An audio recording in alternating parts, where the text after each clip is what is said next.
नमस्कार दोस्तों, अब चलते हैं आगे की कहानी में। सब बस स्टैंड पर पहुंच जाते हैं और बस का इंतज़ार करते रहते हैं। सूरज उनको वहां पर ठहरने के लिए कहकर बस टिकट लाने के लिए चला जाता है। सूरज की माँ ज़ोर ज़ोर से सूरज को बुलाती है, कहती है बस आ रही है, और अपनी बहू से बोलती है कि तुम आज अपनी ताकत स्फूर्ति सब कुछ दिखाना। बस जैसे ही आए बस में घुसना और सीट पर बैठ जाना।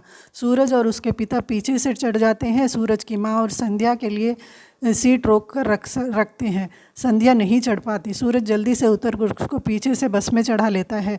जैसे ही सूरज उतरता है उसकी सीट चली जाती है। भावोसा अच्छे से आगे जाकर अपनी सीट में बैठ जाती है। संध्या की बिंदी नहीं रहती। सूरज की माँ कहती है कि शादी होने के बाद लड़की का धर्म होता है कि जान से भी ज़्यादा उसकी रक्षा करनी चाहिए। संध्या अपनी बिंदी के लिए खोजती है जो सूरज के कुर्ते पर लगी रहती है। वह उसे निकाल कर लगा लेती है। घर में मोहित अपने दोस्तों के साथ ऐश करने की सोचता है और छवि अपने कॉलेज की सहेलियों के पास जाने के लिए चल पड़ती है। मीनाक्षी दोनों को देखकर कहती है कि तुम कहाँ जा रहे हो?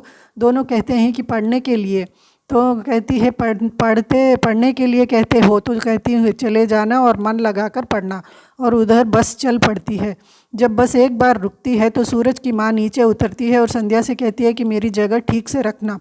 तब और एक औरत आकर सूरज की माँ के स्थान पर बैठ जाती है और जब बोलती है कि यह सीट मेरे साथी का है तब भी वह नहीं सुनती और कहती है यह बस सबकी है, इधर रिजर्वेशन नहीं चलता। वह कहती है कि जो जहाँ बैठा सीट उसी की, मैं तो नहीं उठने वाली। सूरज की माँ आकर पूछती है कि सास बदल ली क्या, इसको इतनी अच्छे से बिठा कर रखी है। और वह दोनों औरतें लड़ने में लग जाती हैं। इतने में संध्या उठकर अपने सास को बैठने के लिए कहती है। सूरज भी अपनी माँ से कहता है कि क्यों लड़ती है, तो कैसे 4 घंटे खड़े होकर जाएंगे क्या? घर पर मीनाक्षी बहुत खुशी से दरवाज़ा बंद करके आराम से अपने कपड़े बदलती है। शर्ट और जीन्स पहनने की शौक़ पूरा करना चाहती है। इतने में पड़ोसन दरवाज़ा खटखटाती है। मीनाक्षी जल्दी से फिर कपड़े बदल लेती है। बस में सूरज और संध्या खड़े रहते हैं। सूरज की माँ कहती है कि 4 घंटे खड़े खड़े जाओगे क्या? ऊपर चढ़ जाओ, वहाँ पर बहुत जगह रहता है। सूरज के घर पर उसकी पड़ोसन दरवाज़ा खटखटाती रहती है। मीनाक्षी कपड़े बदलकर दरवाज़ा खोलती है। पड़ोसन मीनाक्षी को ऊपर से नीचे तक देखती है तो उसके साड़ी के अंदर से जीन्स दिख जाता है। मीनाक्षी को समझ में नहीं आता कि क्या बोलना है। पड़ोसन ही कहती है कि पाँव दुखता है क्या, इसलिए पट्टी बांध रखी है?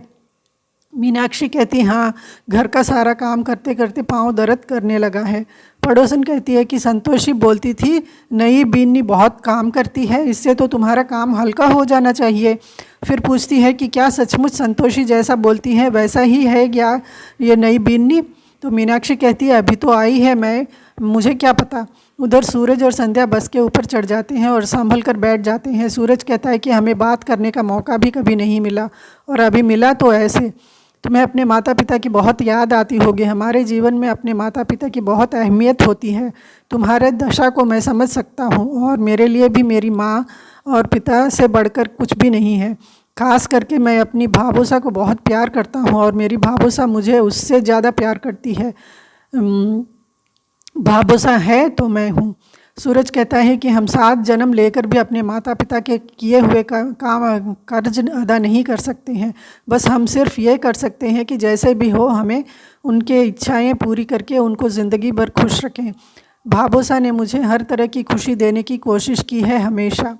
मेरे लिए बीनी लाना भी मेरी भावोसा का एक बड़ा सपना था।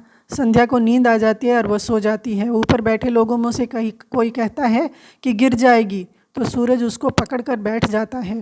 अब अगले एपिसोड में देखते हैं क्या होने वाला है।